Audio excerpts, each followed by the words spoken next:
Here we have Simple Harmonic Motion FRQ Practice from the Physics Honors Unit 10 curriculum. Here are some important formulas to note. We have the three energy formulas.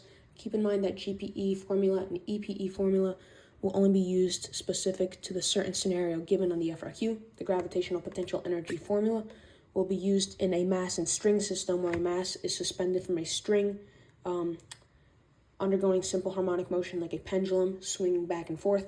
EPE will be used in a mass and spring system where a mass is connected to a spring undergoing simple harmonic motion like the ones shown in class.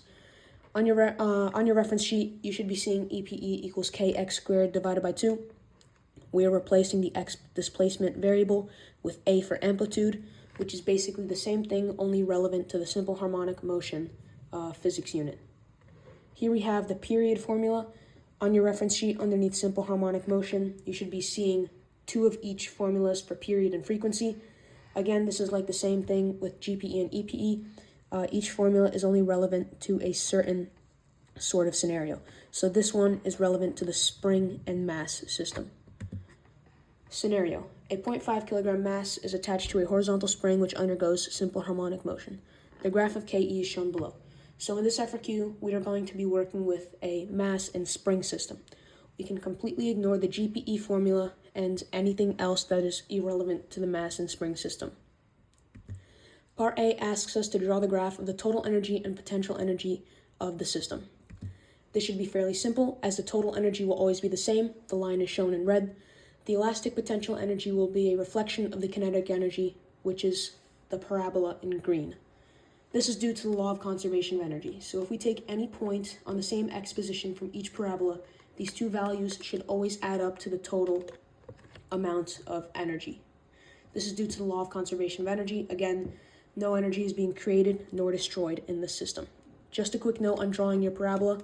Make sure you have your 5 points, 2 beginning points, 2 midpoints, 1 vertex. To find your midpoints, divide your y value by 2 and draw them on your kinetic energy parabola like so. Part B, what is the maximum displacement of the oscillating mass? So we want to figure out how far the mass is traveling from the equilibrium. First, we want to check if our graph is displaying our data in the correct units. And right now we are seeing our graph is displaying our data in centimeters. We want to convert this to meters. So essentially, our mass is moving 0.4 meters in either direction from the equilibrium. This should be our answer to part B. Part C, what is the kinetic energy at position 20 centimeters? So we want to figure out the kinetic energy over here at the position of 20 centimeters. To do this, we need to figure out the EPE at the same position and subtract this total amount from the total energy in the system to find KE. This is because we do not have the velocity of the mass. This is an important piece of information when working with the kinetic energy formula. KE equals 1/2 mv squared.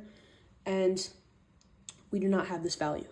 So essentially, instead of finding KE directly, we are going to find the EPE and subtract this from the total amount of energy in the system.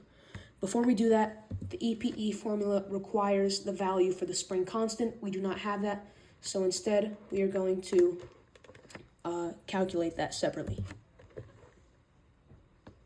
We're going to take this value of 5 joules over here at 0.4 meters displacement, plug it into the EPE formula to solve for K. First, we needed to isolate K, multiply by 2, divide by a squared, plug in and solve. K should be 50 newtons per meter.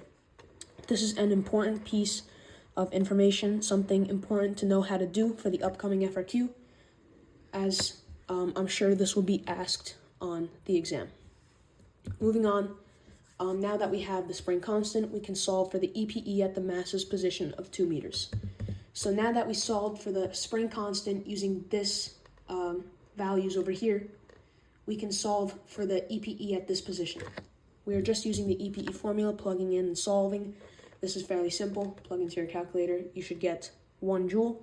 Subtract this from the total amount of energy in the system. 5 joules minus 1 joule equals 4 joules. So we can conclude that the total kinetic energy at 20 centimeters is 4 joules. Again, we can do this from the law of conservation of energy, as the 1 joule from the EPE parabola over here plus the 4 joules over here equals the total amount of energy in the system. I hope I made myself clear with this part of the FRQ. Ask your teacher if you have any more questions.